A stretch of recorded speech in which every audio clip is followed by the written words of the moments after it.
everybody. Sorry I couldn't be there with you today. I've been traveling around trying to learn about this Inspiring Ed document. A lot of Albertans were involved, including parents, students, teachers, and even ministers. Some aren't even in seat anymore. Anyway, that's another story. I've got lots to tell you, but I just don't think this is the right place. My hands are so cold. I'm gonna pick up where I left off at my next hotspot. Well, welcome back. Like I said before, in the far north, I'm kind of glad I'm not there now, but I was sorry earlier.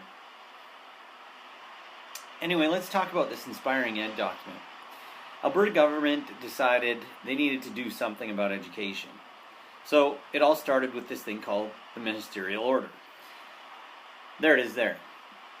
The Ministerial Order itself is a document that outlines how they wanted Alberta's education to change. The Ministerial Order also outlines some key features. One of the most important key features is the competencies that it highlights, and there's 10 of them. These competencies are a change or a shift in how we run curriculum. Curriculum in the past has been really objective-based. This is what we want our students to learn, teachers teach it. Well, that's all changing. Now we're talking about skills more than strict objectives. Don't get me wrong. I'm not saying that we don't need objectives. But I like the way that the Ministerial Order highlights the fact that the competencies and the skills that students need to succeed in Alberta are highlighted rather than just the things we need to teach them. So, sit back, relax, and hopefully I'll be able to explain this a little bit better. Let's consider a minute the construction zone behind me. Within that construction zone, there are a multitude of people working down there. There's your foremans, there's your safety guy, there's your environmentalist, your architect. There's everyone working down there, from the people running the equipment to the people directing traffic. Now, they all have different levels of education, and most of the people behind me have specific skill sets. That's why they're on this construction site. And yeah, they need specific knowledge within their educational careers, but they all have a lot in common. They all have to solve problems. They all have to work together as a team. They also have to think, okay, my way might not be the old way. The Inspiring Ed document was generated from the Ministerial Order. Now, within the Ministerial Order, it says that there has to be certain competencies that every student needs to be able to do. These competencies are going to be the framework of the future curriculums. I'm hopeful. That was the plan before the new minister came in.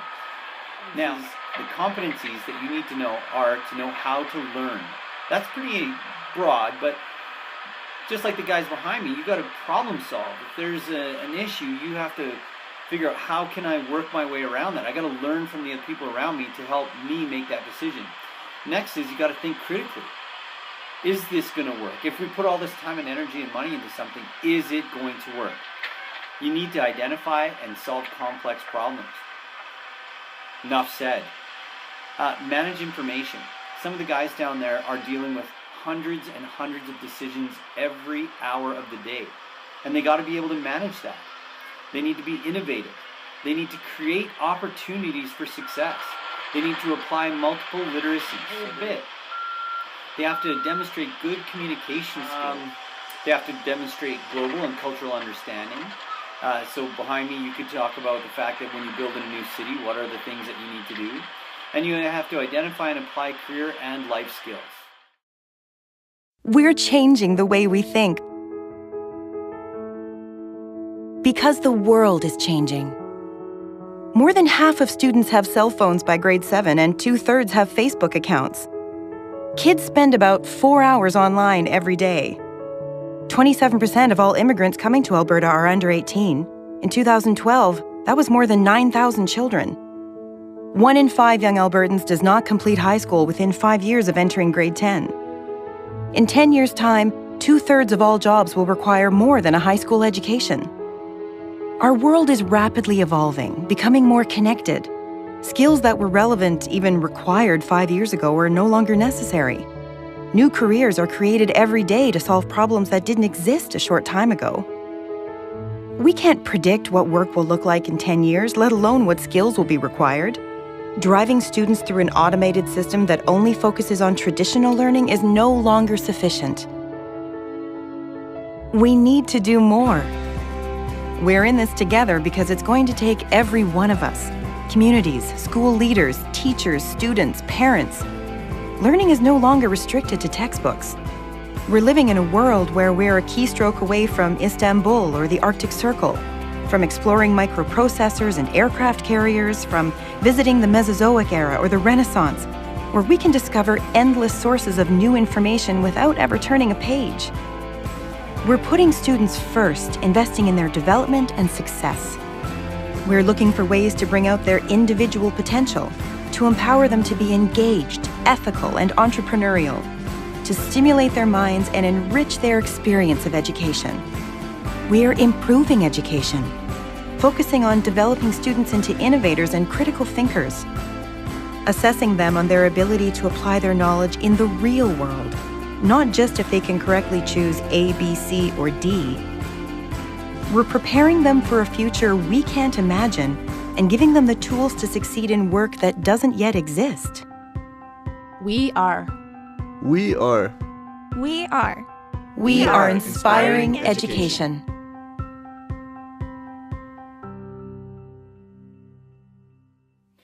Well, everybody, welcome back. It's good to be back. After all my travels, I learned quite a bit. Some of the things that this document really highlights is the fact that what are we going to do less of and what are we going to do more of? We're going to do less focus for the school, and we're going to do more focus on the student. As you can see in this top corner right here, these are the cross-curricular competencies. And it's really important you understand it says cross-curricular.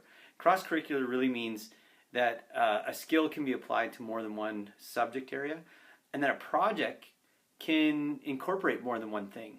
In the past, you've lived on your little island of language arts or math or science or social or all those other subjects. Now what they want you to do is they want you to bridge those gaps and take one project or one learning experience from one subject to the next. And that's really what this new kind of curriculum is about. So again, back to the curriculum topic. In the past, curriculum was really based on the teacher's knowledge delivering to the students regurgitating to the teacher, and that's how you would assess. Now we're not looking at so much the curricular objectives, we're looking at the whole student. We're making this student our focus.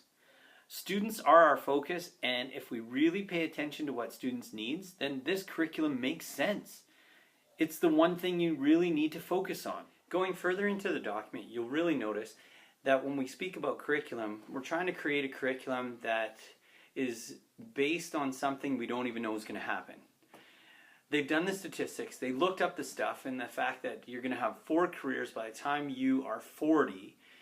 Students need a new skill set. Students don't just need to know the basic math skills. They don't need to know the basic literacy skills. They need to know so much more than that.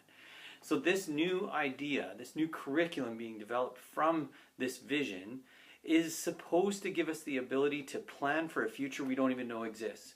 Go back 10 years. Go back before the first iPhone or the first touch screen. What was life like then? Now, think about a VCR. It doesn't even exist. Now we're talking about trying to add a curriculum or build a curriculum around technologies that haven't even been thought of yet. And we want our students to be the creative juices that imagine these things and create these things. That's what's so great about this vision.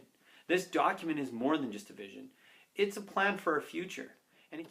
So in conclusion, if you look at our little drawing up here, it's about the student. And right now our curriculum really isn't about the student. It's about what we think the student needs to learn right now. And with this new document and the new types of curriculum we have coming out, it's about predicting a future we haven't seen or even can conceive of.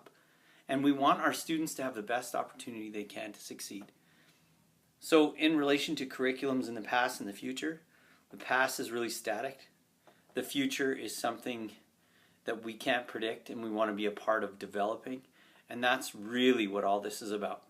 So I hope you got what you could out of this, and you can see the difference between the curriculum from the past and hopefully our vision for our future.